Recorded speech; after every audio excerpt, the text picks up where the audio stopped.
atrial fibrillation where it is less than 120 milliseconds. RR1 and RR2 and R3 are not equal. No P wave is seen. Automatic foci is near the pulmonary veins, ostia in the left atrium. So automatic foci near the pulmonary veins in the pulmonary veins, ostia in the left atrium. So remember, this is the left atrium. So atrial fibrillation, if there is a problem, there are no directional P waves, or ये पूरा left atrium gets all around. So second one after that is, first one is the narrow atrial fibrillation. Second one is multifocal atrial fibrillation. So multifocal MAT looks like PFT, 3-letter word. So we can say that in this scenario, when you have this thing, that normal pulmonary function test in most of the time, irregular rate and rhythm with 3 distinct P waves are seen, and morphology is seen COPD, pneumonia, and heart failure. So these are the 3 cases. Now the fourth one is atrial fibrillation. Atrial flutter. Atrial flutter has RR1 is equal to RR2 is equal to RR3. Now in this scenario, when RR1 and RR2 and RR3 are equal, so there is this sawtooth pattern of P wave. Typically sawtooth pattern of the P wave, and treatment we can see that there can be a rate and rhythm control. So what we do with the rate and rhythm control, we'll ablate. We'll just burn the pulmonary vein thing wherever the pulmonary vein is entering. So pulmonary vein is entering into your basically in your left atria. Plus we'll do an anticoagulation just to, because these atrial flutter and atrial fibrillation, they both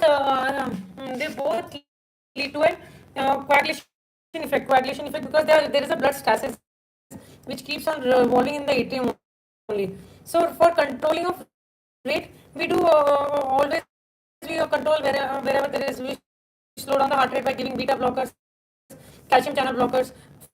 For the rhythm, we give antiarrhythmics, and we can do cardioversions. Okay, then for treatment we can also ablate the pulmonary ostia region. So which area we can see, that area which is we usually ablate, that area is specially termed as cavo-tricuspid area. Tricuspid area.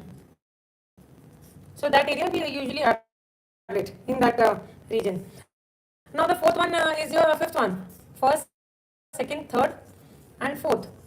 So this is fourth one, PSVT, paroxysmal supraventricular tachycardia. There is a re-entrant circuit between the atria and the ventricle. So there is a retrograde flow. So most common AV node problem is this one, PSVT, where atria to ventricle the flow is like this. Now, if some things it is not going to the ventricles, so this way they both should go the same direction, but this slows down. So it going instead of this also, it goes like this also. So this will lead to a PSVT. P wave is buried in conduct QRS. That is the term used for the ECGs. So what you do in this case, we do a vagal maneuver, IV adenosine we can give. So just to slow down, just to lower the ventricular rate and rhythm. Then after that, heart rate is also slowed down by activating the vagus, and IV adenosine also we can do that. But in this we say it just be careful with the PSVT, because in this scenario there is more chance of PSVT can get converted into WPW syndrome. So WPW, both Parkinson White syndrome, means there is this ventricular rate where which is a ventricular actually pre-excited. So in that scenario where pre-excitation on and the pathway leads to a delta pathway. So instead of following the AV node pathway, it takes an accessory pathway, WPW syndrome.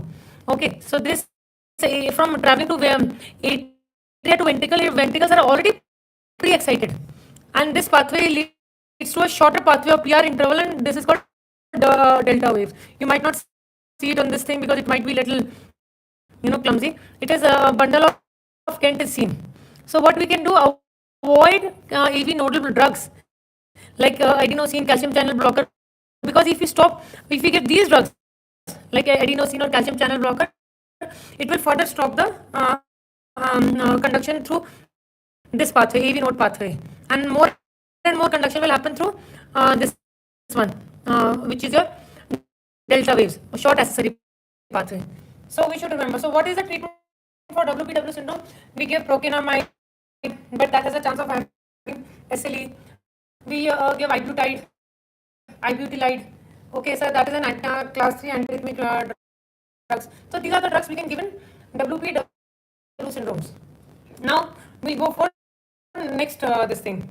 So you can overview this thing.